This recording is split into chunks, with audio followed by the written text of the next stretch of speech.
ರೈತರ ಸ್ವಾಧೀನದಲ್ಲಿರುವಂತಹ ಸರ್ಕಾರಿ ಜಮೀನುಗಳಿಗೆ ಕನ್ನ ಹಾಕ್ತಾ ಇರುವಂತಹ ನಂಜನಗೂಡು ತಾಲೂಕು ಆಡಳಿತದ ವಿರುದ್ಧ ಅನ್ನದಾತರು ಆಕ್ರೋಶವನ್ನು ವ್ಯಕ್ತಪಡಿಸಿದ್ದಾರೆ.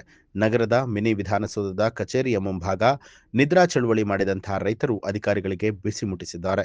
ಹಲವಾರು ವರ್ಷಗಳಿಂದ ಸ್ವಾಧೀನದಲ್ಲಿರುವಂತಹ ಸರ್ಕಾರಿ ಜಮೀನುಗಳನ್ನು ಖಾಸಗಿ ವ್ಯಕ್ತಿಗಳ ಹೆಸರಿಗೆ ಮಾಡಿಕೊಡುವಂತಹ ಅಧಿಕಾರಿಗಳ ಹುನ್ನಾರವನ್ನ ಖಂಡಿಸಿ ವಿನೂತನವಾಗಿ ರೈತರು ಪ್ರತಿಭಟನೆ ನಡೆಸಿದ್ದು, ತಹಸೀಲ್ದಾರ್ ಕಚೇರಿ ಮುಂಭಾಗ ನಿದ್ರೆಗೆ ಜಾರುವ ಮೂಲಕ ಅಧಿಕಾರಿಗಳ ಕಣ್ಣು ತೆರೆಸೋದಕ್ಕೆ ಮುಂದಾಗಿದ್ದಾರೆ. ಒಂದು ಆಡಳಿತ ವ್ಯವಸ್ಥೆ ಭೂಮಿಯನ್ನು ಉಳ್ತಾ ಇರೋ ರೈತರನ್ನ ಯಾವ ರೀತಿ ವಂಚನೆ ಮಾಡ್ತಾರೆ ಅನ್ನೋದಕ್ಕೆ ಇದು ಬಹು ದೊಡ್ಡ ಉದಾಹರಣೆ. ಉಳುವವನೇ ಭೂಮಿಯ ಒಡೆಯನ್ ಮಾಡಬೇಕಂತೇಳಿ ಸರ್ಕಾರ ಹೇಳಿತು. ಏನು ಸರ್ಕಾರಿ ಜಮೀನುಗಳಿದ್ದೋ ಅಲ್ಲಿ ಉಳುಮೆ ಮಾಡಿ ಈ ದೇಶದ ಆಹಾರ ಭದ್ರತೆಯನ್ನು ಕಾಪಾಡ್ತಿದ್ರಲ್ಲ ರೈತರು, ಅವ್ರಿಗೆ ಸಾಗುವಳಿ ಪತ್ರ ಕೊಡಬೇಕು, ಬಗರುಕುಂ ಸಾಗುವಳಿ ಚೀಟಿ ಮುಖಾಂತರ ಅವ್ರಿಗೆ ಕೊಡಬೇಕಂತೇಳಿ ತೀರ್ಮಾನ ಆಯಿತು. ಪ್ರೊಫೆಸರ್ ನಂಜುಂಡಸ್ವಾಮಿ ಅವರು ಅವತ್ತು ಹೇಳಿದರು, ಇದು ಬಗರುಕುಂ ಸಾಗುವಳಿ ಇಲ್ಲ, ಇದು ಸಾಚಾ ಹುಕ್ಕುಂ. ನಾವು ಅಧಿಕೃತವಾಗಿ ಉತ್ತು ಈ ದೇಶದ ಅನ್ನ ಮತ್ತು ಆಹಾರ ಭದ್ರತೆಗೆ ದೊಡ್ಡ ಕೊಡುಗೆಯನ್ನು ನೀಡ್ತೀವಿ ಅಂತೇಳಿ ಅವತ್ತೇ ಒಂದು ಹೇಳಿಕೆಯನ್ನು ಕೊಟ್ಟಿದ್ರು.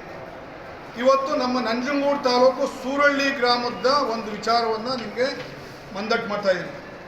ಇದು 30/4/1949 ಇಸ್ವಿನಲ್ಲಿ ಆಗಿರೋಂಥ ಒಂದು ಕರ್ದ ಕಾಪಿ.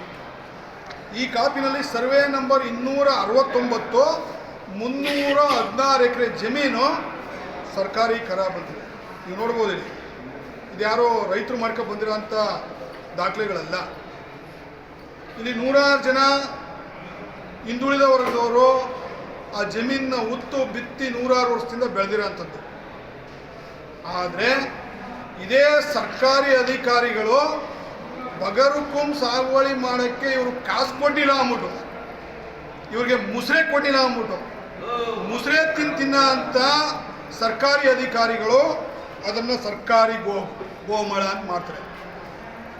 ಇದೇ ದುಡ್ಡಿರೋ ಅಂಥ ಜನ ಬಗರುಕುಂ ಸಾಗುವಳಿಗೆ ಅರ್ಜಿ ಹಾಕೊಂಡ್ರೆ ಸರ್ಕಾರಿ ಗೋಮಾಳ ಇದ್ದಿದ್ರೆ ಸರ್ಕಾರಿ ಕರ ಬಂದ್ ಮಾಡಿ ಅವ್ರಿಗೆ ಮಂಜೂರಾತಿ ಮಾಡಿಕೊಟ್ರ ಅಂತ ಅವಿವೇಕಿಗಳಿಲ್ಲ ಅವರ. ಆದರೆ ಬಡವರು ಉಳ್ತಿರೋ ಅಂಥ ಜಮೀನ ಸರ್ಕಾರಿ ಕರ ಬಿರೋದನ್ನ ಸರ್ಕಾರಿ ಗೋಮಾಳ ಅಂತೇಳಿ ತಿದ್ದುಪಡಿ ಮಾಡ್ತಾರೆ. ತಹಸೀಲ್ದಾರೇ ಕೇಸ್ ಮಾಡ್ರೆ ಅದನ್ನು ಏನು ಚಾರ್ಜ್ ಶೀಟ್ ಮಾಡೋಕ್ಕೆ ಡಾಕ್ಯುಮೆಂಟ್ ಕೊಡೋಂಗಿಲ್ಲ ತಹಸೀಲ್ದಾರ್.